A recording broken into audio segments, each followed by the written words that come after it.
Hi everyone, good morning. মই ৰমেন আপোনালোকৰ fitness trainer.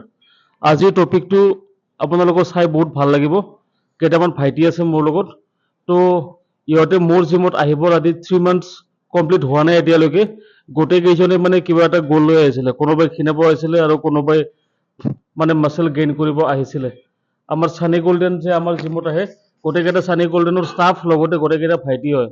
তো তেখেতসকলৰ লগত অকণমান এনে চিম্পল আমি কথা পাতিম যাতে আপোনালোকে মটিভেশ্যনটো পায় জিমত যাবৰ কাৰণে। জিমত গ'লে মানে কি হয়, কিমান বেনিফিটছ, মানে জিমত আপোনালোকে মাসল গেইন কৰিব পাৰে নে নাই, ৱেট লছ কৰিব পাৰে নে নাই, এখেতসকলৰ মুখেৰে শুনিব পাৰিব।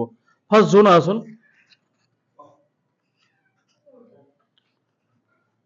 বহা। জোন ছানীৰ ভাইটি হয়। ছানীৰ ভাইটি হয়। নমস্কাৰ। হয়। তো জোনে আমাৰ জিমত আহিবৰ কিমান দিন হ'ল? 2 months something, 2 months 7 days, 8 days তুমি জিমত আমাৰ ৱেট লছ কৰিব আহিছিলা। হয়, weight loss কৰিব আহিছিলোঁ। এই 2 মাহত কিবা ৰিজাল্ট পাইছানে? 2 কিলো something, 2 কিলো ন? 2 কিলো something। ঠিকে আছে, বঢ়িয়া। যোনে 2 কিলো কম কৰিছে তো মানে কিবা এটা হ'লেও প্ৰফিট পোৱা গৈছে ন? Obviously মই এইটো ঠিকে আছে, বহুত সোনকালে ৰিজাল্ট ওলাই গৈছে। Thank you. Thank you। ৰবুল আহা। আমাৰ ছানীৰ তাতে থাকে, ছানীৰে ভাল কুক হয়। তো এওঁ আহিছিলে ৱেট লছ কৰিবৰ কাৰণে। 2 মাহত কিবা ৰিজাল্ট পাইছে নে পোৱা নাই? আপোনাৰ 4 কিলো কমিছে। 4 কিলো কমিছে ন? 2 মাহ। 2 মাহ হোৱা নাই, একমাহ 14 দিন হ'ল। ৱৰ্কআউটৰ লগত তুমি ডায়েটিং কৰিছিলা নে? কৰি আছিলে। অলপ অলপ কৰিছিলা ন? ঠিকে আছে, বঢ়িয়া। Thank U. গণেশ আহা। জিমত আহিবৰ কিমান দিন হ'ল?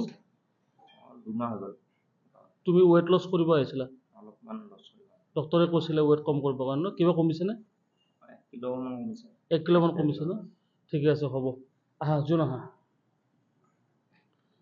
তুমি ৱেট কম কৰিব আহিছিলা নে বঢ়াব আহিছিলা? weight বঢ়াব আহিছিলোঁ। বঢ়াব আহিছিলা। কিবা গেইন হৈছেনে? আছে। কিমান কিলো? 2 কিলো 44 গ্ৰাম।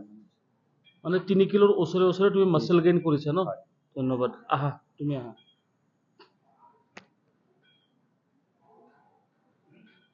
কোৱা, তোমাৰ নামটো কোৱা। মোৰ নাম দিলৱাৰ হুছেইন। ডেলিভাৰ হৈছে ন? তুমি মাসল গেইন কৰিব আহিছিলা?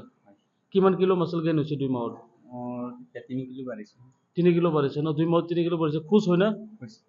ট্ৰেইনিং কোনে কৰিছিলে? আমাৰ জন ছাৰ ন? বঢ়িয়া, থেংক ইউ। আৰু কোন আছিল? হৈ গ'ল ন? ধন্যবাদ।